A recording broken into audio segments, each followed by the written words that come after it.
Procurador, ayer la Procuradora de la Nación se reunió con su equipo, son equipos de fiscales con competencia nacional, cada quien habló sobre los avances que han tenido en materia de preparación en aras al sistema penal acusatorio entra el 2 de septiembre.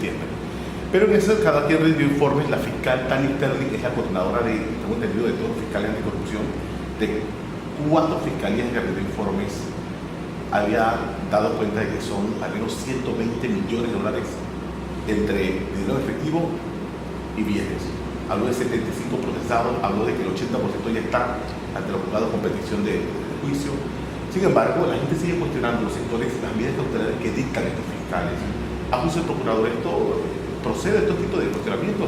Bueno, uno debe entender lo siguiente: en una democracia, todas las actuaciones que lleven a cabo los funcionarios públicos, sea del ámbito en el que se encuentren, en el aspecto administrativo, los funcionarios de la administración pública, o también los funcionarios del ámbito de la justicia, los funcionarios que tienen que ver con la administración de justicia, todas las actuaciones que entrañen tomar una decisión quedan sujetas al cuestionamiento de parte de la ciudadanía. Esa es la democracia.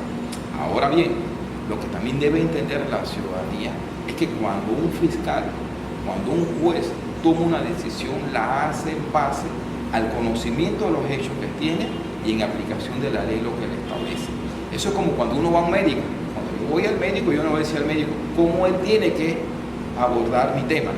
Yo le planteo el hecho, él toma una decisión. ¿Por qué digo esto?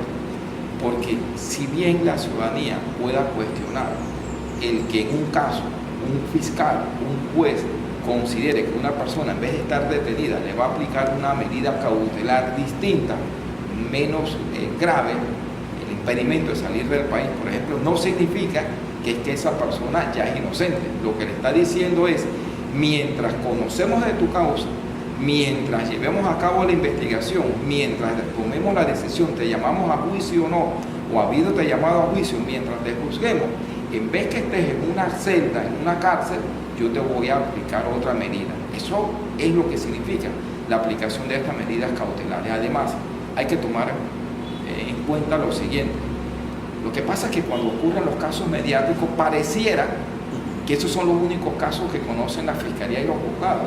En este momento, en el Ministerio Público, estoy casi que seguro que hay otra cantidad de causas que se están conociendo y que están adoptando las mismas medidas. Pero allá no se cuestionan, allá lo único que lo saben es quienes lo están viviendo. ¿Cuántas personas no se están diciendo que están en los centros carcelarios y que debieran haberse aplicado otra medida cautelar? Pero por el contrario, cuando se aplican estas medidas cautelares también las cuestionamos, porque consideramos que la única forma que debe estar sujeto a un proceso es estar detenido. Entonces, siempre nos vamos a encontrar con esta situación. ¿Es necesaria la crítica? Claro que sí, pero que también la gente comprenda que el hecho de que una persona no esté recluido en una cárcel, en una celda, no significa que ya el proceso terminó, o que esa persona en un momento dado no tenga que rendir cuentas ante un juez.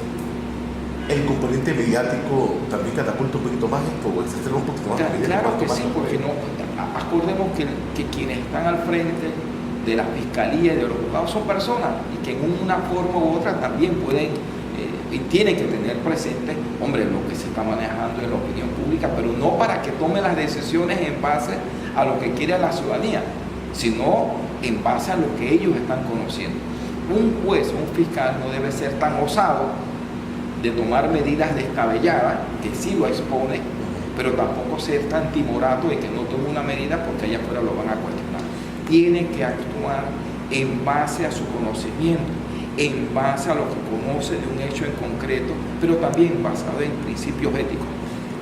Estos casos conocidos ahora, llamados de alto perfil, en donde se habla de millones de dólares, se habla de actuaciones donde presuntamente hubo dolo, hubo asociación ilícita, una serie de acciones que emitió el Ministerio Público, pero que se resaltan los medios, y la gente como que está ávida esperando de repente una condena en firme, y se encuentra con medidas cautelares, pero oye, estaba en la cárcel y ahora está en su casa, en casa.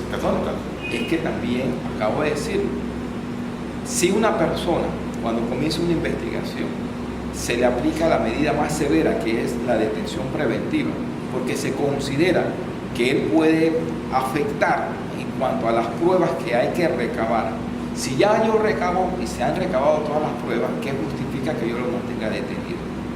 Ahora bien, cuando hay casos donde tú todavía justifique que aun cuando se ha terminado la investigación, esa persona puede evadirse de la justicia, irse del país, por ejemplo, y que consideres que la única forma que puedas tener la certeza que cuando haya el resultado lo vas a tener allí es la medida de detención preventiva, tú lo tienes que justificar. En última instancia, las medidas que se adopten, la credibilidad que vaya a tener ante la ciudadanía es lo que tú logres justificar. Si tú justificas que no amerita que esa persona esté en una celda, eso es lo que hay que entender, sin que eso signifique que es que el fiscal simplemente quiere adoptar una medida benigna porque le dio la gana. No, es porque la razón y las pruebas así lo determinan.